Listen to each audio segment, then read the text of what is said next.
The evidence that writing about your past, of unresolved issues in your past, let's say remaining mysteries, reduces the overall level of stress that you carry with you, because your body computes your average level of stress by calculating something like the proportion of things you don't understand that have happened to you to the proportion of things that you do understand. And you want that ratio to be low. You want to have understood virtually everything that happened to you, so that if the same situation, same potentially problematic situation that did you in the past arises in the future, you know how to deal with that.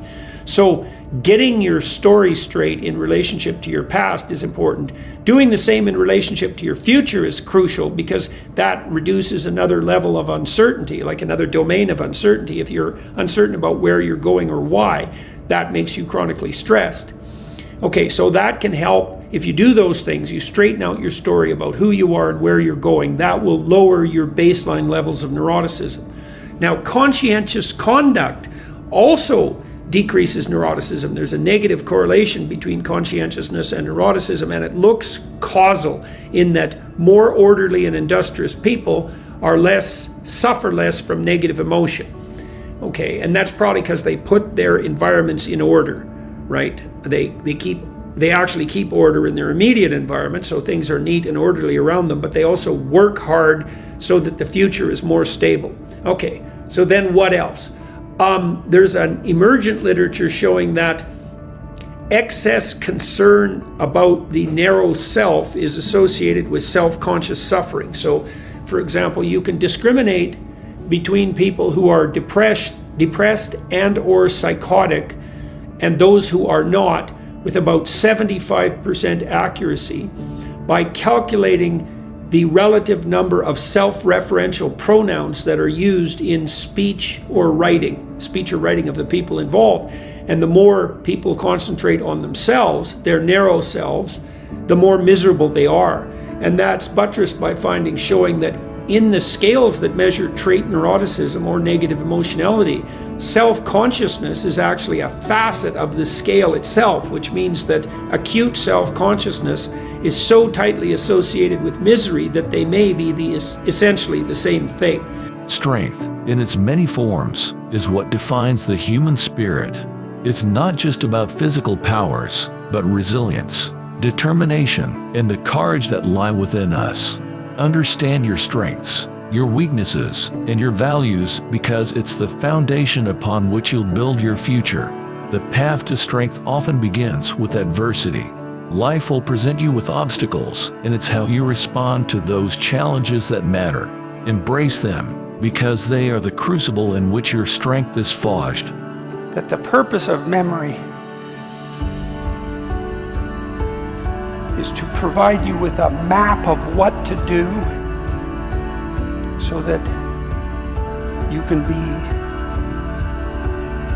secure where you are, and maybe more than that, so that you can be secure and gain advantage. You can get what you need and want from the circumstance. That would be even better. But lots of times you'll just settle for nothing terrible happening. If you can add some additional gain to that, so much the better. Maybe you learn that nothing happens to you in the playground that's upsetting, or maybe you learn that it's a great place to make friends, and that's even better. And then part of exploring the playground would be going out to make friends, and hopefully your mother, in some sense, is somewhat hands-off about that, so that you can bang yourself up against the world a bit and learn what you need to learn about how to negotiate friendships. Now, let's go back to this guy who's having murderous fantasies. Now, he's humiliated in high school. So you ask yourself, why? Well, there's a pretty good literature on bullying, and generally, bullies poke at all sorts of people, and they start with little pokes. And if they can get a response that's gratifying to their desire to shame, then they'll keep attacking. But they start off small, and not everybody gets bullied. Most people get bullied some when they're kids, but some people are targeted fairly frequently, and they're people who tend to react in the manner the bully wants. And perhaps there are also people who don't defend themselves very well when the first pokes occur. Strength is not the absence of fear, but the courage to face it head-on.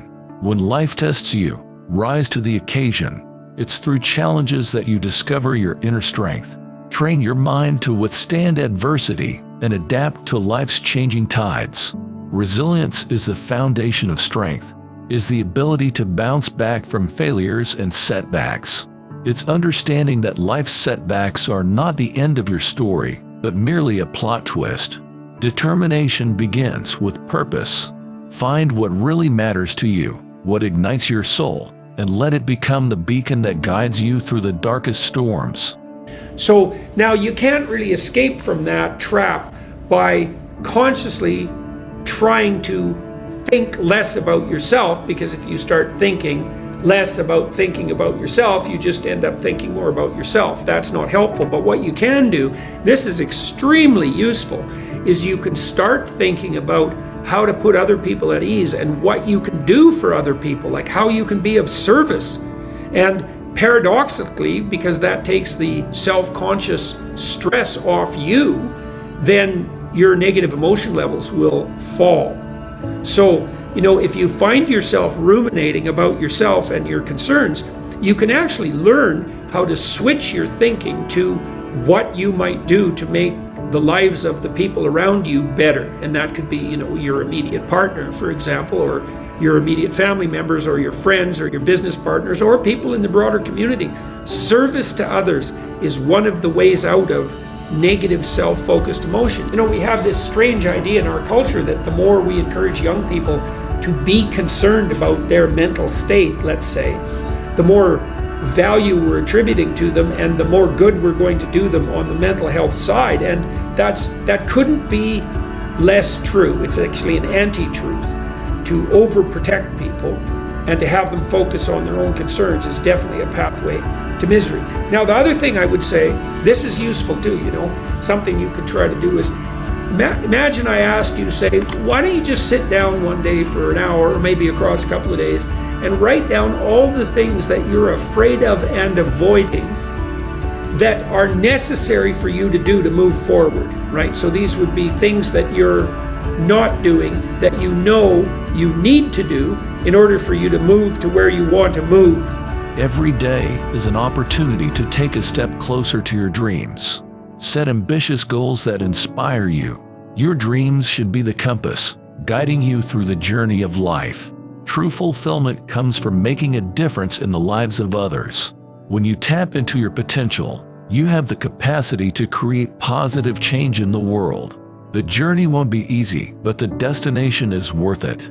Remember, you are stronger than you think. You have the power to overcome, to achieve, and to inspire. The choice is yours. Thank you for watching.